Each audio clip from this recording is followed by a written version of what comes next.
मैं 500 वर्षों तक पहाड़ों की गहराई में छिपा रहा और इतने समय के बाद अंततः मैं संत लोक के शिखर पर पहुंच गया। अपनी उपलब्धि पर गर्व महसूस करते हुए मैं पहली बार घाटी से बाहर निकला और तभी मेरा सामना 10,000 वर्ष पुराने एक दानव स्वामी से हुआ। अपने युग के दो सबसे शक्तिशाली प्राणियों के रूप में हमने एक ऐसा युद्ध लड़ा जिसने आकाश को हिला दिया और आसमान को अंधकारमय कर दिया। लेकिन जब युद्ध समाप्त हुआ तो दानव स्वामी अपनी गुफा में वापस चला गया और रात भर एकांतवास में रहा, जबकि मैं अपनी टूटी हुई तलवार पकड़े डर से कांपता हुआ वहीं खड़ा रहा। उस क्षण मैं गंभीरता से सोचने लगा कि क्या मुझ में निहित तंत्र किसी निम्न स्तर के लोक से आया है। अन्यथा ये इस तथ्य को कैसे समझा सकता है कि 500 वर्षों तक साधना करने के बाद भी मैं एक छोटे से सफेद सांप को भी नहीं हरा सका। समस्या का पता लगाने के बाद मैंने साधना को पूरी तरह से त्यागने और एक आलसी जीवन का आनंद लेने का निर्णय लिया। एक दिन घाटी में अपनी सामान्य सैर करते हुए मुझे एक परित्यक्त बच्ची मिली। जिज्ञासावश मैंने अपनी आध्यात्मिक शक्ति से उसकी हालत जांची और मैं सदमे से दंग रह गया। उसके शरीर में खून की एक बूंद भी नहीं बची थी, फिर भी किसी तरह वह जीवित थी। नन्ही सी चमत्कारिक बच्ची को देखकर मैं खुद उसे पालने के बारे में सोचने से खुद को रोक नहीं पाया। कुछ देर सोचने के बाद मैंने अपने 60 से प्राचीन ग्रंथों से युक्त रक्त की एक बूंद को संघनित किया। जैसे ही रक्त का अंतिम चिन्ह बच्ची की छाती में प्रवेश किया, सप्तर्षि मंडल के सातों तारे एक साथ जगमगा उठे। उसके चेहरे पर धीरे धीरे रौनक लौटते देख मैं मुस्कुराया और कहा, अब से तुम्हारा नाम चेन शिंकाई है। देखते ही देखते 6 साल बीत गए। जिस बच्ची को मैंने बचाया था वह एक प्यारी सी नन्ही बच्ची बन चुकी थी।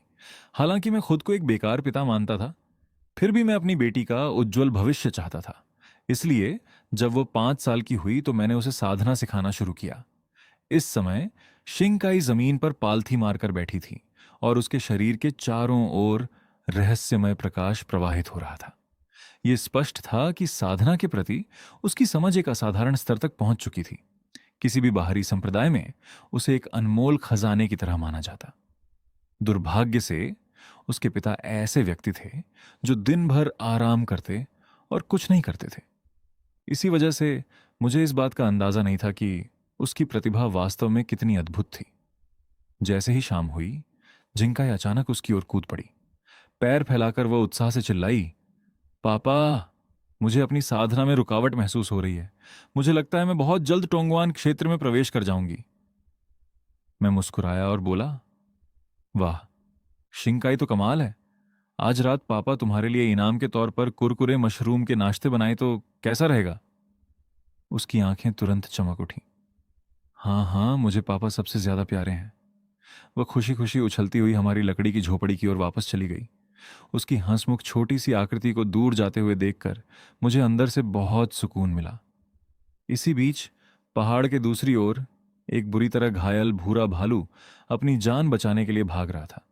वह इतना थक गया था कि पहाड़ की तलहटी में बेहोश होकर गिर पड़ा। कुछ देर बाद भालू आखिरकार जागा। उसने सबसे पहले एक छोटी सी बच्ची को उत्सुकता से उसे घूरते हुए देखा। देखते ही देखते वह सतर्क और आक्रामक हो गया। हालांकि वे अभी बच्ची ही थी, लेकिन वह पहले ही टोंगवान क्षेत्र में पहुंच चुकी थी। अगर वह बच गई और बढ़ती रही तो भविष्य में मानव जाति को एक और संत मिल जाएगा। उस आध्यात्मिक जड़ी बूटी के बारे में सोचकर, जिसे उसने 300 वर्षों तक उगाया था और जिसे मनुष्यों ने चुरा लिया था, उसका हृदय क्रोध से भर गया। मेरी कीमती जड़ी बूटी चुरा ली। अगर मैं उनके भावी संत पूजनियों में से किसी एक को मार डालूं तो भी मेरा ही फायदा होगा। इसी सोच के साथ समलैंगिक भालू अपने शरीर में बची आखिरी शक्ति को इकट्ठा करने लगा। लेकिन इससे पहले कि वह कुछ कर पाता, शंकाई ने अचानक अपनी कोमल आवाज में पुकारा, पापा, जल्दी आइए, यह भालू जाग गया लगता है। फिर उसने कहा, और अगर आसपास कोई वयस्क हो तो उसे भी मार डालिए। जैसे ही समलैंगिक भालू ने मारने का जरा सा भी इरादा छोड़ा, उसे अपने ऊपर एक असहनीय दबाव महसूस हुआ। उसका शरीर बेकाबू होकर कांपने लगा। जहां तक मेरी बात है, मैं लापरवाही करने की हिम्मत नहीं कर सकता था। सालों पहले उस छोटे सफेद सांप द्वारा छोड़ा गया आघात अभी भी मेरी यादों में ताजा था। इसलिए मैंने अपनी आध्यात्मिक शक्ति से भालू की सावधानीपूर्वक जांच की। वाकई वह दयनीय रूप से कमजोर और बुरी तरह घायल था। वास्तव में वह मेरी बेटी से बस थोड़ा ही ताकतवर था। यह देखकर मुझे आखिरकार राहत मिली। मैं पास गया और लापरवाही से भालू के नितंब पर एक लात मार दी। भूरा भालू अभी दया की भीख मांगने ही वाला था कि शिंकाई ने उत्सुकता से पूछा, पिताजी, ये एक सामान्य भालू है या कोई राक्षसी जानवर? यह सवाल सुनकर भूरा भालू तुरंत अपनी पीठ के बल लेट गया और अपना पेट दिखाया, और उसने जितना हो सके उतना भोला भाला चेहरा बना लिया। मैंने धीरे से शिंकाई के सिर पर हाथ फेरा और कहा, अगर यह कोई राक्षसी जानवर है तो पापा को इसे हटाना पड़ेगा, लेकिन इसके व्यवहार से तो यह एक साधारण भूरे भालू जैसा लग रहा है। मैं इस पर एक प्रतिबंध लगा देता हूं और तुम्हें इसे पालतू जानवर के रूप में रखने देता हूं। शिंकाई तुरंत उत्साहित हो गया। सच में? क्या इसका मतलब है कि मुझे खेलने के लिए एक दोस्त मिलेगा? धन्यवाद पापा। इस बीच भूरा भालू मन ही मन अपनी बुद्धिमत्ता की प्रशंसा कर रहा था। उसने अपना मुलायम सिर शिंकाई के हाथ से रगड़ा। मैंने सुनहरी ऊर्जा की एक धारा को संघनित किया और उसे भालू के माथे पर इंगित किया। उसी समय भालू ने महसूस किया कि उसके पुराने घाव तेजी से ठीक हो रहे हैं। मैंने समझाया, मैंने इसके शरीर के अंदर एक प्रतिबंध लगा दिया है। अगर इसने कभी तुम्हें नुकसान पहुंचाने के बारे में सोचा भी तो इसे असहनीय दर्द होगा। शिंकाई खुशी से ताली बजाने लगा। यह बहुत बढ़िया है नन्हे भूरे भालू। चलो, मैं तुम्हें अपने लगाए हुए फलों के पेड़ दिखाता हूं। समलैंगिक भालू मना करने की हिम्मत नहीं कर सका और छोटी बच्ची के पीछे पीछे जंगल में और अंदर चला गया। चलते चलते अचानक उसके मन में एक साहसिक विचार आया। अगर वह किसी तरह इस बच्ची को वश में कर ले तो क्या वह अप्रत्यक्ष रूप से, क्या तुम उस भयानक संत को भी काबू में कर पाओगे? भालू खुशी खुशी योजना बना रहा था कि अचानक उसने शिनाकाई को चलते हुए देखा। वह लगभग उससे टकरा ही गया। पल भर में उसके दिल में दहशत भर गई। ये छोटी बच्ची क्या कर रही है? अगर मैं गलती से उससे टकरा गया तो 10 जिंदगियां भी इसके अंजाम की भरपाई के लिए काफी नहीं होंगी। जैसे ही उसके मन में शिनाकाई के प्रति जरा सा भी गुस्सा आया, उसका दिल अचानक इतनी तेजी से धड़कने लगा मानो फटने वाला हो। दर्द इतना तेज था कि वह जमीन पर गिर पड़ा और तड़पने लगा, मानो अनंत काल बीत गया हो। तब जाकर दर्द कम हुआ। भालू पूरी तरह से बेबस होकर एक मरे हुए कुत्ते की तरह वहीं पड़ा रहा। अचानक शिनाकाई का छोटा सा चेहरा उसके ऊपर दिखाई दिया। उसने शरारती मुस्कान के साथ कहा, पापा का प्रतिबंध वाकई बहुत सख्त है। छोटे भूरे भालू, तुम थोड़ी देर पहले मुझे मारने की सोच रहे थे, है ना? हालांकि भूरा भालू पूरी तरह से कांप रहा था, फिर भी उसने खुद को मासूम और भ्रमित दिखाने की कोशिश की। उसका यह मजाकिया चेहरा देखकर शिनाकाई जोर से हंस पड़ी। लिटिल ग्रे, अगर मैंने तुम्हें पहले कई बार टोका ना होता तो क्या तुम्हें लगता है कि मेरे पिताजी ने तुम्हारे टुकड़े टुकड़े कर दिए होते? बोलते बोलते उसने उसके मुलायम सिर पर धीरे से थपथपाया। पता नहीं क्यों, लेकिन मेरे पापा को राक्षसी जानवर बिल्कुल पसंद नहीं है। यह शब्द सुनकर भूरा भालू तुरंत घुटनों के बल बैठ गया। शिंकाई ने शांत भाव से कहा, उठो, मुझे खेलने के लिए कोई चाहिए, लेकिन मुझे धोखा पसंद नहीं है। पापा हमेशा कहते हैं कि दोस्तों को एक दूसरे के प्रति ईमानदार रहना चाहिए। फिर वह मुस्कुराई और बोली, लेकिन तुम मेरे दोस्त नहीं हो, तुम मेरे पालतू हो। भूरा भालू वहीं जम गया। हमेशा मेरे साथ ईमानदार रहना, समझे? उसी क्षण भूरे भालू को आखिरकार एहसास हुआ कि बुद्धि के मामले में यह छोटी लड़की उससे कहीं आगे है। उसके मन में चल रही हर छोटी मोटी योजना पल भर में गायब हो गई। अब वह सिर्फ यह जानना चाहता था कि किस तरह के वातावरण में ऐसा भयानक छोटा राक्षस पैदा हो सकता है। यह पता लगाने में ज्यादा समय नहीं लगा, क्योंकि शंकाएं उसे कभी भी फलों के पेड़ दिखाने नहीं ले गई। इसके बजाय वह उसे एक छिपी हुई गुफा में ले गई। अंधेरे प्रवेश द्वार को देखकर भूरे भालू को अपने वंश से गहरा भय महसूस हुआ। हालांकि वह अंदर कुछ भी नहीं देख पा रहा था, फिर भी उसे भागने से रोकने के लिए अपनी पूरी इच्छा शक्ति लगानी पड़ी। तभी शंकाए खुशी खुशी गुफा के प्रवेश द्वार पर दौड़ी और चिल्लाई, मास्टर शियाओई, आइए देखिए, मुझे एक नया पालतू जानवर मिला है। कुछ क्षण बाद एक छोटा सफेद सांप धीरे धीरे गुफा से बाहर निकला। उसने अपनी ठंडी आंखों से भूरे भालू पर एक नजर डाली। उस पल भूरा भालू इतना भयभीत हो गया कि वह तुरंत घुटनों के बल गिर पड़ा। छोटे सफेद सांप ने उसे घृणा से देखा। हमें अब उस बड़े बेवकूफ भालू के बारे में चिंता करने की कोई जरूरत नहीं थी। शंकाई ने यह कहते हुए एक किताब निकाली। किताब के कवर पर लिखा था, अभिमानी संत आदरणीय मुझसे प्यार कर बैठे, खंड 2। उसने खुशी से उसे ऊपर उठाया और कहा, मैंने इसे पूरा पढ़ लिया है, मैं इसे खंड 3 से बदलने आई हूं। छोटी सफेद नागिन हैरान होकर बोली, इतनी जल्दी? फिर उसने धीरे से सांस ली और दूसरा खंड तुरंत उसके मुंह में चला गया। एक पल बाद उसने अपना मुंह फिर से खोला और तीसरा खंड सीधे शिंकाई के हाथों में आ गिरा। शिंकाई ने तुरंत किताब को रख दिया और उत्साह से बोली, धन्यवाद गुरुजी शियाओए। फिर उसके चेहरे पर परेशानी के भाव आ गए और उसने आगे कहा, ओह गुरुजी, पिछले 6 महीनों से चाहे मैंने कितने ही इशारे किए हों या कितना भी मासूम बनकर रोई हूं, पापा अभी भी मुझे यह बताने से इनकार कर रहे हैं कि मेरी मां कौन है। अब मुझे क्या करना चाहिए?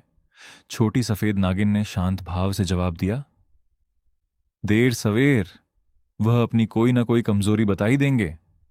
काई ने आज्ञाकारी होकर सिर हिलाया और कहा, ठीक है गुरुजी। अपना लक्ष्य हासिल करने के बाद वह मुड़ी और जाने की तैयारी करने लगी। जैसे ही उसने अपनी शिष्या को जाते देखा, छोटा सफेद सांप अचानक एक बेहद खूबसूरत महिला में बदल गया। उसका नाम जी हंगली था। वास्तव में बाद विंड डेमन वैली लौटकर उसने कुछ न कुछ समझ लिया था। उस समय उसकी हार का कारण निश्चित रूप से उसकी कमजोरी नहीं थी, बल्कि मैं उससे कहीं अधिक शक्तिशाली था। इस एहसास ने उसके भीतर तीव्र जिज्ञासा जगा दी। इसलिए उसने छुपकर मुझे देखना शुरू कर दिया। लेकिन उसने कभी यह उम्मीद नहीं की थी कि अचानक मेरी एक बेटी होगी। इससे भी अजीब बात यह थी कि उसने मेरे आसपास कभी किसी महिला को नहीं देखा था। इससे उसकी जिज्ञासा और भी बढ़ गई। आखिरकार वह खुद को रोक नहीं पाई और शिंकाई के पास गई। देखते ही देखते 2 अकेली लड़कियां, एक युवा और एक बूढ़ी, बहुत करीब आ गईं। जी होंगी ने न केवल शिंकाई को साधना में मार्गदर्शन दिया, बल्कि वर्षों से एकत्रित उपन्यास भी उसके साथ साझा किए। उनकी एक बातचीत के दौरान जी होंगी ने मेरे संभावित दांव साथी के बारे में अपनी जिज्ञासा व्यक्त की। 6 साल की शिंगाई ने तुरंत उसकी छाती थपथपाई और वादा किया कि वह उसके लिए जांच करेगी। इसके कुछ ही समय बाद मैंने महसूस करना शुरू किया कि कुछ बहुत अजीब सा लग रहा है। जब भी मैं शिंकाई को घाटी में सैर के लिए ले जाता और हम संयोग से 2 पक्षियों को एक साथ बैठे हुए देखते, जैसे ही मैं किसी शाखा पर पहुंचता, वह तुरंत उनकी ओर इशारा करते हुए कहती, पापा देखिए, वे दोनों पक्षी एक साथ कितने खुश दिख रहे हैं। जाहिर है मैं समझ गया कि वह किसी बात की ओर इशारा कर रही है। बार बार ऐसी ही घटनाएं होने के बाद मुझे शक होने लगा कि शिंकाई मुझसे कुछ छिपा रहा है। अपनी बेटी की सुरक्षा को लेकर चिंतित होकर मैंने चुपके से जांच पड़ताल करने का फैसला किया। एक दिन मैं चुपके से उस गुफा की ओर गया जहां शिंकाई अक्सर जाता था। अपनी मौजूदगी को सावधानीपूर्वक छुपाते हुए मैं चुपचाप गुफा में घुस गया। अंदर कदम रखते ही मैंने एक बेहद खूबसूरत महिला को बर्फ से बने पलंग पर सोते हुए देखा। जैसे ही मैंने उसका मनमोहक चेहरा देखा, मेरे माथे पर पसीना आ गया। मुझे इसके बारे में सोचने की भी जरूरत नहीं थी। वह किसी भी हालत में कोई साधारण इंसान नहीं हो सकती थी। लेकिन इससे मैं और भी ज्यादा उलझन में पड़ गया। इस रहस्यमयी महिला का मेरी बेटी से क्या रिश्ता था? सवालों और बेचैनी से भरा हुआ मैं चुपचाप बिना कोई आवाज किए गुफा से बाहर निकल आया। पिछले साल घाटी में फूल तोड़ते समय मेरी मुलाकात मास्टर शियाओई से हुई थी। शिंकाई ने मासूमियत से बताया, मास्टर शियाओई अद्भुत हैं। वह मुझे साधना सिखाती है और वह मुझे कई रोचक कहानियां भी सुनाती हैं। यह सुनकर मैंने थोड़ा भौहें चढ़ाकर पूछा, इतनी महत्वपूर्ण घटना घटी और तुमने पापा को नहीं बताया? शंकाई का चेहरा तुरंत मासूमियत से भर आया और उसने जवाब दिया, मास्टर शियाओई ने मुझे इसे गुप्त रखने के लिए कहा था। मैं बस एक असहाय आह भर सकती थी। तो वह रहस्यमयी महिला वास्तव में मेरी बेटी की गुरु थी। जब मैं अपनी बेटी से जुड़ी हर बात से परेशान थी, तभी मध्य राज्य के शाही शहर में एक बिल्कुल अलग दृश्य सामने आ रहा था। हजारों साधक स्वर्गीय स्मारक मंडप के सामने एकत्रित थे, जो शताब्दी में एक बार होने वाले स्वर्गीय स्मारक समारोह की प्रतीक्षा कर रहे थे। स्मारकों में मानव जाति की सबसे उत्कृष्ट प्रतिभाओं का रिकॉर्ड था। मानव स्मारक में नई पीढ़ी के सबसे होनहार युवा प्रतिभाओं की सूची थी। पृथ्वी स्मारक में संत स्तर से नीचे के सबसे शक्तिशाली साधकों का स्थान था, और स्वर्ग स्मारक में वर्तमान युग के सभी संत पूज्यों का रिकॉर्ड था। जैसे ही एक सुनहरे कवचधारी रक्षक ने जोर से घोषणा की, स्मारक खोलो, मानव स्मारक पर तुरंत चमकदार सुनहरे शब्द दिखाई देने लगे।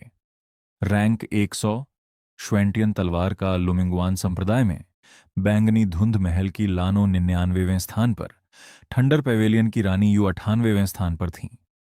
एक के बाद एक नाम सामने आते गए और भीड़ ईर्ष्या से देखती रही। जब महान जो राजवंश की राजकुमारी जिनक्सु का नाम तीसरे स्थान पर आया, तो पूरा चौक सदमे से भर गया। राजकुमारी जिनक्सु तो सिर्फ तीसरे स्थान पर हैं, तो फिर शीर्ष दो कितने असाधारण होंगे। जल्द ही दूसरे स्थान का नाम सामने आया, हांग परिवार के हांग जियांगलोंग लिंगजो। उसी समय एक 5 वर्षीय बच्चे की छवि सबके सामने प्रकट हुई। उसकी बाईं आंख एक अजीब से कीड़े जैसी पुतली थी, जबकि उसकी दाहिनी आंख के अंदर 3 खून जैसे लाल तारे घूम रहे थे। किसी ने तुरंत हैरानी से चिल्लाया, स्वर्ग भेदी संत का शरीर। ताइचू संप्रदाय के प्रधानाध्यापक इतने उत्साहित हो गए कि उन्होंने अपनी कुर्सी का आर्मरेस्ट तोड़ दिया। उनके पास न केवल स्वर्ग भेदी संत का शरीर है, बल्कि उनमें सर्वोच्च रक्त भी समाया हुआ है। जैसे ही मानव स्मारक अपनी प्रतिभा के स्रोत का पता लगाने लगा, हांग परिवार के मुखिया हांग तियांग ने अचानक दृष्टि को अवरुद्ध करने के लिए एक काला पर्दा फेंक दिया। क्या? हांग परिवार का मुखिया मानव स्मारक के काम में दखल देने की कोशिश कर रहा है, लेकिन ठीक उसी क्षण, अगले ही पल, स्मारक की सुनहरी रोशनी ने सहजता से काले पर्दे को चीर दिया। दृश्य जारी रहा। सभी ने 2 नवजात शिशुओं को अगल बगल लेटे देखा। बच्ची के ऊपर एक विशाल रक्त मोती तैर रहा था, जो लालच से उसका रक्त सोख रहा था। जैसे ही उसका सारा रक्त निकल गया, उसके शरीर के भीतर से एक गहरा लाल रक्त मोती प्रकट हुआ। यह पौराणिक सर्वोच्च रक्त था। जैसे ही यह प्रकट हुआ, एक व्यक्ति ने इसे पकड़ लिया और जबरदस्ती नवजात शिशु के शरीर में प्रत्यारोपित कर दिया। पूरी भीड़ क्रोध से भड़क उठी। कितना दरिंदा है! उसने अपने बेटे की प्रतिभा को निखारने के लिए अपनी ही बेटी का खून निकाल लिया। लेकिन तभी कुछ और भी चौंकाने वाली घटना घटी।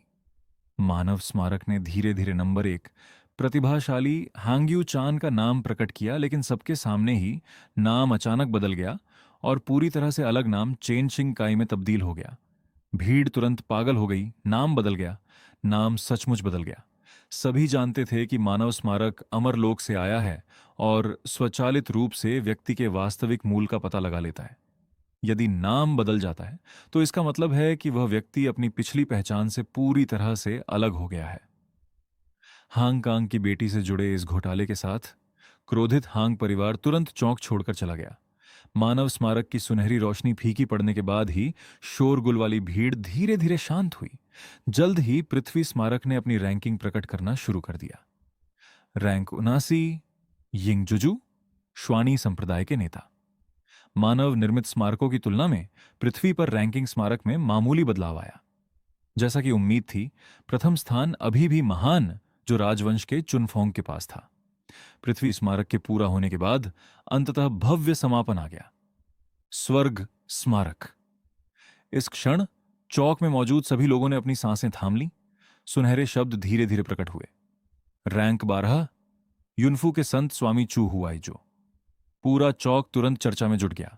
चू हुआई जो लगभग 3000 वर्षों में संत क्षेत्र तक पहुंचने वाले एकमात्र व्यक्ति थे। अंतिम स्थान पर होना अपने आप में आश्चर्यजनक नहीं था।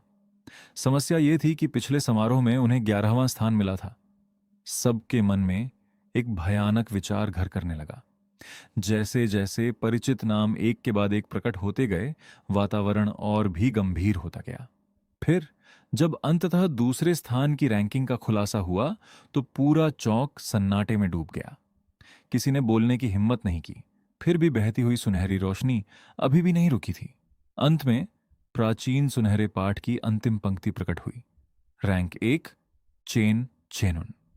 ठीक उसी क्षण घाटी में शिंकाई की स्पष्ट आवाज ने अचानक मेरे विचारों को बाधित कर दिया। पिताजी, आप क्या सोच रहे हैं? किस बारे में? खाना बनाने के बाद से तुम्हारा ध्यान कहीं और ही भटक रहा है। मैंने उसकी तरफ देखकर पूछा, पापा, तुमसे कुछ पूछना चाहते हैं। तुमने जिस मास्टर शियाओई का जिक्र किया था, क्या उन्हें कोई खास चीज पसंद है? यह सुनते ही शिनाकाई की आंखें खुशी से चमक उठी। पापा, तो आप मास्टर शियाओई के बारे में सोच रहे थे? मैंने उसके छोटे से सिर पर हाथ फेरा और जवाब दिया, बेशक, वो तुम्हारी साधना गुरु हैं। तुम्हारे बड़े होने के नाते मुझे उनसे मिलने जाना चाहिए और उनका शुक्रिया अदा करना चाहिए। शिनाकाई ने तुरंत निराशा में अपना सिर नीचे कर लिया और धीरे से बुदबुदाई। मुझे लगा था कि पापा को आखिरकार समझ आ गया है। फिर उसने ऊपर देखा और बोली, मास्टर शियाओई को सबसे ज्यादा दिलचस्प चीजें पसंद हैं। पिछली बार जब मैंने उन्हें अपना बनाया हुआ टिड्डे का खिलौना दिखाया था तो वो बहुत खुश हुई थीं। ये सुनकर मैं चुपचाप सोचने लगा। अचानक मेरे दिमाग में एक अच्छा विचार आया। अगली सुबह जब मैं चिंकाई को युंजो, जो के ऊपर उसके गुरु से मिलने ले जा रहा था, तो एक बूढ़ा आदमी उड़ती हुई तलवार पर खड़ा था और उसके हाथ में खून जैसे लाल रंग का जेड पत्थर था। ऐसा लग रहा था जैसे वह किसी चीज का पता लगा रहा हो। कुछ ही क्षणों में उसने दिशा बदल दी और तेजी से पवन दानव घाटी की ओर उड़ गया। इसी बीच शिंकाई और मैं गुफा के प्रवेश द्वार पर पहुंच चुकी थी। उत्साह से भरी हुई वो आगे दौड़ी और चिल्लाई, मास्टर शियाओई! उसकी आवाज गूंजते ही गुफा के सामने अचानक एक सुंदर आकृति प्रकट हुई। हालांकि मैंने उसे केवल दूसरी बार देखा था, फिर भी मैं उसे दोबारा देखने से खुद को रोक नहीं पाया। लेकिन उन दो नजरों के बाद मेरे दिल में एक अजीब सी भावना पैदा हुई। ऐसा लगा जैसे मैंने उसे पहले कहीं देखा हो। उसी समय सफेद वस्त्र पहने महिला ने चुपचाप मेरी ओर देखा और मन ही मन सोचा, यह आदमी फिर से और भी शक्तिशाली हो गया है। हम दोनों गुफा के प्रवेश द्वार पर खड़े एक दूसरे को देखते रहे। तभी शिंकाय खुशी खुशी हमारे बीच दौड़ा और हमारा परिचय कराया। पिताजी, ये मेरे गुरु शाह हैं। मैंने विनम्रता से हाथ जोड़कर कहा, मैं आज खास तौर पर अपनी बेटी को सिखाने के लिए आपको धन्यवाद देने आया हूं। बोलते हुए मैंने एक लकड़ी का शतरंज का बोर्ड निकाला। ये छोटी सी चीज मैंने खुद बनाई है। ये थोड़ी कच्ची लग सकती है, लेकिन मुझे उम्मीद है कि आपको यह नापसंद नहीं होगी। जब मैंने उसे शतरंज के बोर्ड को ध्यान से रखते हुए देखा तो मेरे दिल की चिंता आखिरकार दूर हो गई। लेकिन तभी अचानक एक और विचार मन में आया। क्या उसे पता चल गया होगा कि मैं पहले चुपके से गुफा में घुस गया था? स्थिति का जायजा लेते हुए मैंने संशय से कहा, पिछली बार क्या हुआ था? मैं काफी असभ्य था। इससे पहले कि मैं अपनी बात पूरी कर पाता, उसने तुरंत जवाब दिया, स्पष्टीकरण देने की कोई आवश्यकता नहीं है। चूंकि आप मुझे पहचान चुके हैं तो चलिए मान लेते हैं कि वह घटना कभी हुई ही नहीं। उसके इस जवाब ने मेरे दिल की धड़कनें तेज कर दी। तो उसने सचमुच पता लगा लिया था कि मैं चुपके से गुफा में घुस गया था। हालांकि उसके लहजे से लग रहा था कि उसे इस मामले को आगे बढ़ाने में कोई दिलचस्पी नहीं थी, इसलिए मैंने भी जल्दी से उसकी बात मान ली और कहा, आप बिल्कुल सही कह रही हैं। उस समय मेरा कोई बुरा इरादा नहीं था। उसने सिर हिलाकर कहा, अच्छा, हम दोनों एक दूसरे को देखकर मुस्कुराए, इस बात से बिल्कुल अनजान कि हम दो बिल्कुल अलग अलग विषयों पर बात कर रहे थे। काफी देर तक बातचीत करने के बाद मैं आखिरकार खड़ा हुआ और जाने की तैयारी करने लगा। इसी बीच आसमान में ऊंचाई पर वूबो नाम का एक बूढ़ा व्यक्ति 6 साल पहले की घटनाओं को याद कर रहा था। उस समय परिवार के मुखिया ने उसे मरणासन्न युवती को अनंत काल की प्राचीन गुफा में छोड़ने का आदेश दिया था। हालांकि चिंग, जो कि एक अनाम घाटी से गुजरते समय आसमान में चलने वाली ठंडी हवा ने वो बो को वास्तविकता में वापस ला दिया। उसने आगे देखा और अपनी यात्रा जारी रखने से पहले खुद से कुछ बुदबुदाया। 2.5 घंटे कुछ देर बाद वह आखिरकार पवन दानव घाटी पहुंच गया। उसने अभी कुछ ही कदम बढ़ाए थे कि पास की एक झाड़ी से अचानक सरसराहट की आवाज आई। वो ने तुरंत अपनी तलवार पकड़ी और युद्ध के लिए तैयार हो गया। एक पल बाद एक विशालकाय भूरा भालू अचानक झाड़ियों से बाहर कूद पड़ा, लेकिन इससे पहले कि वो प्रतिक्रिया कर पाता, भालू मुड़ा और जितनी तेजी से हो सकता था भागने लगा। वो पलक झपकते ही उसके सामने आ गया। भूरे भालू ने इतनी जोर से ब्रेक लगाया कि उसकी नाक लगभग उसकी तलवार की नोक को छू गई। उन्हें उसे घूरते हुए ठंडे स्वर में कहा, मैं आखिरी बार पूछ रहा हूं, क्या तुम चेन शिंकाई नाम के किसी व्यक्ति को जानते हो? तभी उसके पीछे से अचानक एक शांत आवाज आई, अगर मैंने सही सुना तो क्या तुमने अभी चेन शिंकाई का नाम लिया? वो तुरंत मुड़ गया। वहां एक युवक खड़ा था जिसकी साधना का कोई आभास नहीं था। वो ने अपनी आंखें सिकोड़कर पूछा, तुम कौन हो? मैंने उसकी ओर देखा और जवाब दिया, तुम मेरी जमीन पर खड़े होकर मेरे भालू का पीछा कर रहे हो और मेरी बेटी का नाम पुकार रहे हो। अब मुझसे पूछ रहे हो कि मैं कौन हूं। जैसे ही वूबो ने यह सुना, उसकी आंखें चमक उठीं। तुम्हारी बेटी? अच्छा, इससे काम आसान हो जाता है। बिना कुछ और कहे उसने अपनी तलवार मुंह पर चलाई, लेकिन मेरी तलवार मेरे शरीर से मात्र 3 इंच की दूरी पर ही चकनाचूर हो गई। वूबो का चेहरा तुरंत बदल गया।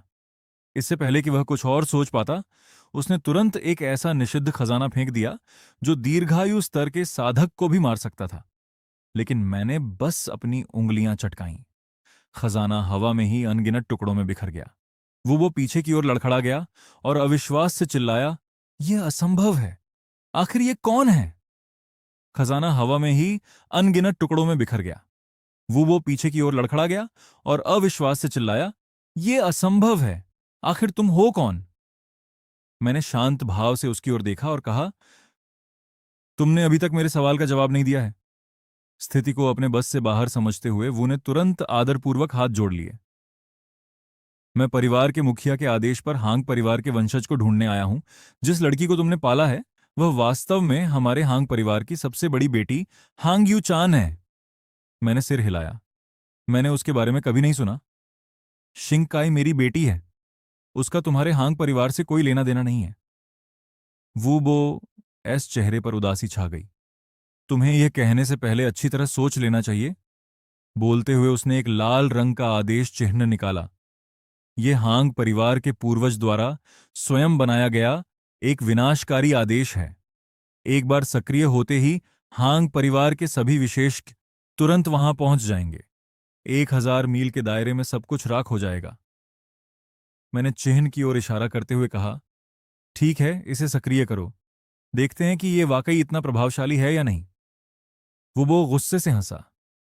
ठीक है, चूंकि तुम मौत को दावत दे रहे हो तो मुझे दोष मत दो। उसने अपनी सारी शक्ति चिन्ह में डाल दी और उसे आकाश में फेंक दिया। चिन्ह तुरंत लाल प्रकाश की एक लकीर बनकर आकाश की ओर बढ़ गया। लेकिन इससे पहले कि वह बहुत दूर जा पाता, अचानक उसके ऊपर एक विशाल काला हाथ प्रकट हुआ। हाथ ने मुट्ठी बनाई और चिन्ह को पल भर में कुचल दिया। वो मुंह खुला रखकर जम गया। उसका जबड़ा लगभग जमीन से टकरा गया। उस क्षण उसे आखिरकार एक भयानक बात का एहसास हुआ। उसके सामने खड़ा युवक एक पूजनीय संत था।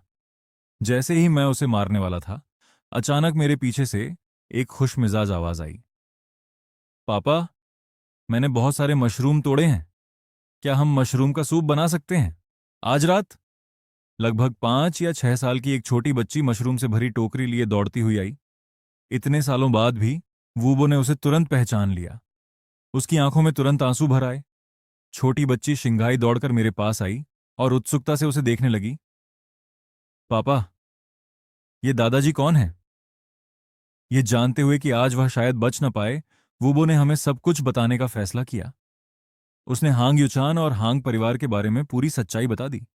बात खत्म करने के बाद उसने एक लंबी सांस ली, मानो सालों से ढोया हुआ बोझ आखिरकार उतर गया हो। शिंघाई चुपचाप सुनती रही। काफी देर की चुप्पी के बाद उसने धीरे से ऊपर देखा। आंसू रोकने के कारण उसकी आंखें लाल थीं। हांग युचान नाम की उस बड़ी बहन का जीवन कितना दुख भरा था। फिर वह मेरे करीब आई और मेरी बांह को कसकर गले लगा लिया। पापा अभी भी सबसे अच्छे हैं। तभी मुझे एहसास हुआ कि उसने कहानी को खुद से नहीं जोड़ा था। वूबो और मैंने एक दूसरे को देखा और चुपचाप तय किया कि सच्चाई को वहीं उजागर नहीं करेंगे। कुछ देर बाद शिंकाई ने अपने आंसू पोंछे और धीरे से बोली, पापा, मैं मास्टर शियाओई से मिलने जा रही हूं। मैंने उसके सिर पर प्यार से हाथ फेरा। जाओ। शंकाई ने सिर हिलाया और धीरे धीरे चली गई। उसका छोटा सा शरीर असामान्य रूप से अकेला लग रहा था। उसके चले जाने के बाद मैं वू की ओर मुड़ा। तुम्हें आज मर जाना चाहिए था, लेकिन तुमने 6 साल पहले जो दया दिखाई थी, उसे जीने का मौका देकर मैं तुम्हें बख्श रहा हूं। तुम्हारे पास दो विकल्प हैं। पहला, मैं तुम्हें अभी मार दूं। दूसरा, मैं तुम पर एक पाबंदी लगाता हूं और तुम इस घाटी में रहकर शिंकाई की देखभाल करो। इसे उसके उस नीच बाप के पापों का प्रायश्चित समझो। वूबो ने एक पल भी संकोच नहीं किया। मैं यहीं रहकर उस युवती की देखभाल करना चुनता हूं। मैंने अपना हाथ उठाया और उसके माथे को छूकर उस पर एक पाबंदी लगा दी। उस शाम वूबो ने शिंकाई को आंगन में उदास खड़ा देखा। वह उसके पास गया और धीरे से पूछा, क्या हुआ? शिंकाई कुछ देर चुप रही, फिर बोली, मुझे असल में पता चल गया है। मैं हांग युआन हूं, है ना? मैंने ना समझने का नाटक किया क्योंकि मैं नहीं चाहती थी कि पिताजी सोचें कि मैं उनकी असली बेटी नहीं हूं। वूबो ने उसे तुरंत दिलासा दिया, छोटी बच्ची, ऐसा मत सोचो। ये बूढ़ा नौकर साफ देख सकता है कि तुम्हारे पिता सचमुच तुम्हारी परवाह करते हैं। चाहे तुम किसी की भी बेटी के रूप में पैदा हुई हो, तुम हमेशा उसके दिल में उसकी बच्ची रहोगी। ये शब्द सुनते ही शिंकाई को बहुत अच्छा लगा। उसका मूड ठीक होते देख वूबो ने झट से बात बदल दी। वैसे छोटी बच्ची, मुझे अभी भी तुम्हारे पिता का नाम नहीं पता। शिंकाई ने तुरंत गर्व से सीना फुला लिया। मेरे पापा का नाम चेन चांगन है। यह सुनते ही वूबो का मुंह फिर से खुला रह गया। उस दिन दूसरी बार उसका जबड़ा लगभग जमीन पर गिर गया। जिस व्यक्ति ने छोटी बच्ची को गोद लिया था वह वास्तव में स्वर्ग स्मारक पर नंबर 1 संत पूज्य थे, चेन चांगन। अगली सुबह मैं अभी आंगन में कदम ही रखा था कि अचानक मेरे दिमाग में सिस्टम की आवाज गूंजी। दैनिक साइन इन सफल। 30 साल की साधना का इनाम, अतिरिक्त इनाम, सर्वोच्च अमर कला, अवतार अवतार। मेरी आंखें तुरंत उत्साह से चमक उठीं। बिना समय बर्बाद किए मैंने एक अवतार बनाया। इतने सालों तक पहाड़ों में छिपे रहने के बाद मुझे अचानक दुनिया घूमने का मन हुआ। उसी समय गुफा के भीतर गहराई में बर्फ के बिस्तर पर लेटी हुई जुहुंग के असली शरीर ने अचानक अपनी आंखें खोल दी। वह धीरे धीरे खड़ी हुई और सोच में डूब गई। 10,000 के लिए सालों से मैंने सचमुच ये नहीं देखा कि दुनिया कितनी बदल गई है। उसने हवा में हाथ हिलाते हुए सहजता से इशारा किया और धीरे धीरे उसके सामने एक क्लोन प्रकट हो गया। मेरे लिए दुनिया की खोज करो। 2.5 दिन बाद, लगभग 1,000 मील की यात्रा करने के बाद, मेरा अवतार एक छोटे से सराय में पहुंचा। स्वादिष्ट भोजन का आनंद लेने के बाद मैंने बिल चुकाने के लिए अपनी कमर की ओर हाथ बढ़ाया। तभी मैं जम गया। मैं इतने लंबे समय तक पहाड़ों में छिपा रहा था कि मैं पूरी तरह से भूल गया था कि इस दुनिया में लोगों को पैसे की जरूरत होती है। पास खड़ा वेटर तुरंत असहज भाव से देखने लगा। तभी मेरे बगल से एक ठंडी आवाज आई, मैं इस सज्जन के लिए भुगतान करूंगा। मैंने तुरंत कृतज्ञता से उस युवक की ओर देखा, लेकिन इससे पहले कि मैं उसे धन्यवाद दे पाता, पास से एक उपहास भरी आवाज आई, श्याओ यू, तुम श्याओ परिवार में पहले से ही गुजारा करने के लिए संघर्ष कर रहे हो, फिर भी उदारता का दिखावा कर रहे हो। युवा मालिक की आंखों में उपहास भरा था। अगर शियाओ लिंगर ने इतने सालों तक तुम्हारी रक्षा न की होती तो मैं करता। उसके एक अनुयायी ने तुरंत उसे बीच में ही रोक दिया।